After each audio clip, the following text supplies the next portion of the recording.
The most important question I got was, what is your legacy? Not a material legacy, but if life stops now, how do you want to be remembered? What is your frequency legacy? The Phoenix Frequency podcasts are results from that question.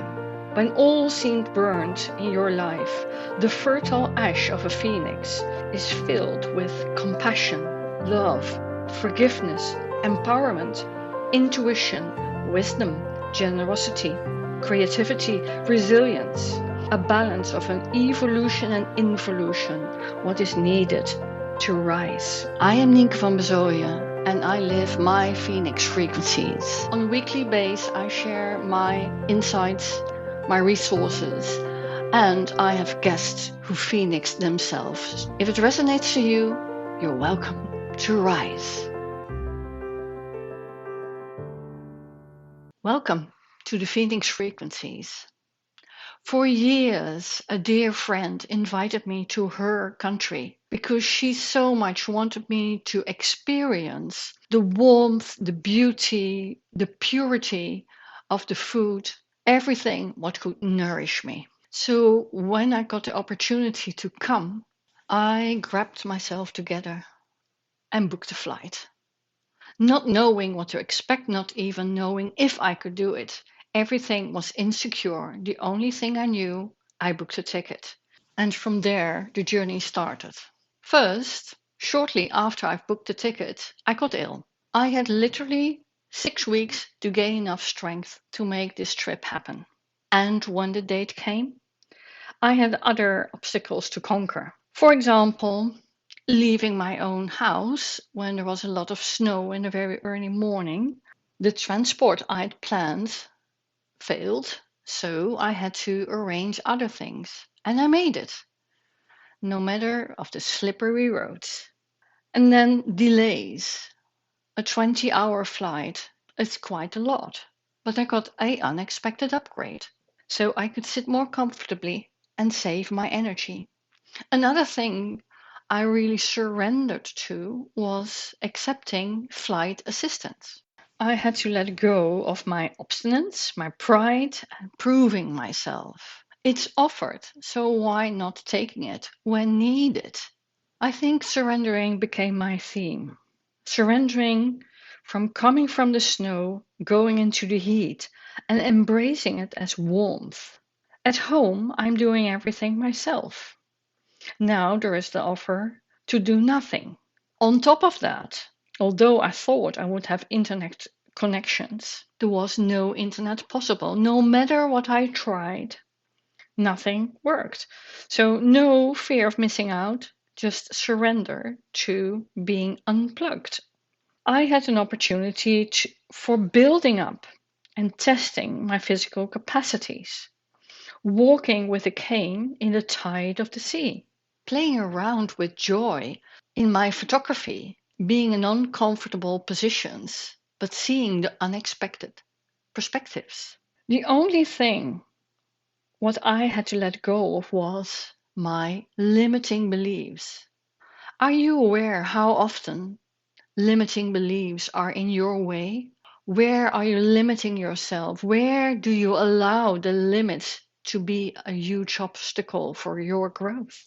Stop the mental occupation and listen to my heart and body from a neutral perspective.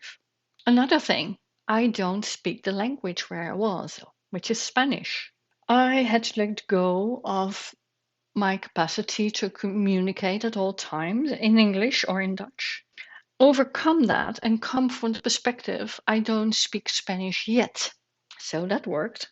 And just adjusting from surrendering to the unknown, I could create miracles. There was alignment, there was flow, and definitely no fear, no real obstacle. I could fully trust, I could speak up freely with my friends, no matter what I needed, where I could see obstacles, and where I could see where I wanted to go. The freedom of expression was probably the most nourishing thing I experienced. Surrendering, being in the warm arms of my friend with no other intention than just loving me, Gosh, that was a long time ago to have these arms around me just because it was possible. Just to hold me, allowing her love to nurture and nourish me, letting go my armor. We went to a beautiful island and I left my cane. I fully trusted I could do without. And it was beautiful, feeling my footsteps, my feet in the sand, walking on wobbly ground, in the warmth, in the beauty of rural nature. There was a tiny restaurant my friend knew, and we stayed for dinner and some drinks. And before we knew, darkness fell in on the tiny little island. Now, my worry kicked in. I'm not very good in walking in darkness because my eyes support my balance a lot. And it's not like a pavement. This is full of roots, sand, other unexpected obstacles. What to do? But I decided to come from another perspective. Let go of all the fear what kicked in and just take it as an exciting experiment. A little light from my phone would do the job. 15 minutes and all is fine. And I can see it as an opportunity for growth.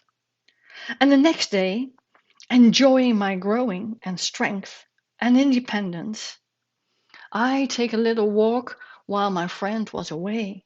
And in a split second, I have a nasty, nasty fall. Whoops. First, I do a quick scan of my body. Is all still functioning? My wrist, my hands, my knees, my ankle. Yep, all is functioning. So I got myself standing up and move on. After a while, I just climbed into a hangmat alone and I feel the tears welling up. It's not only due to the sharp pain, but it's mainly frustration. Do you recognize if frustration comes up, tears and emotions will do the same? Well, my inner critic started to scream out loud. The self blame of you shouldn't have walked without a cane.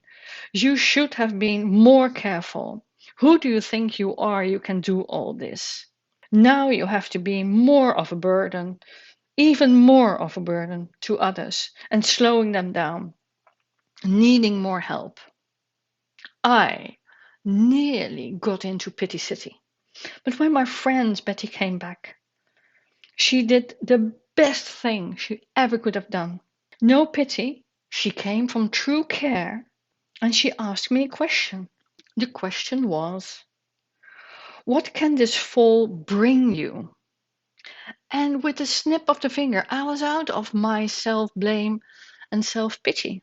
When I climbed out of my hangmat, taking my first steps, I knew this was a gift because I can train now my weaker side to strengthen. It's a great opportunity.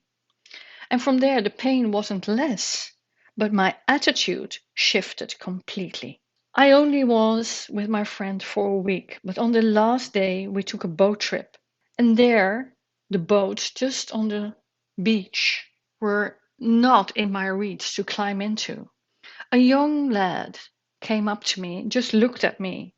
I remember I don't speak Spanish yet. But he looked at me, and before I knew, I was hanging in his arms and he put me safely into the boat. I just thanked him greatly, and I really could see the fun of being supported very unexpectedly. On the way back, the same young man came to me again, and now I knew how we could collaborate together. So, very lightly, he could lift me up in his arms, but he put me also on the beach. And he didn't put me on the sand, he put me into the water. And I became very present of my capacity that I could walk on loose sand in waves. And it reminded me that the waves of life and not always the solid ground are there to support you in a safe way. But if you can feel safe inside and come from your own curiosity of how to make it work It's an uplifting frequency. So I could see this lifting by a stranger into the water was a reflection of my whole trip, because I was put into the water what might look unsafe and I couldn't see my feet. But what I could do is trust that the waves of life will be there to be with, and surrender to my intuition. And that's not limiting myself or giving up, it's embracing and allowing growth in unexpected areas. What I could see was my limiting beliefs would limit my life. And there is never sure how your life will turn out, but you can stay curious to what's possible. For me, this trip to the other side of the world has been a huge contribution to surrender to my intuition, to surrender, to calm my mind, my mental occupation, and just allow my intuition to guide me, because I realize there is so much more possible if I just come from an open minded, open hearted perspective. Because from there, I can embrace my life as it is now and be open to what is coming. I can be grateful what I can. I can have compassion for what I can't yet. And I care for my growth because I'm open to what can come to me.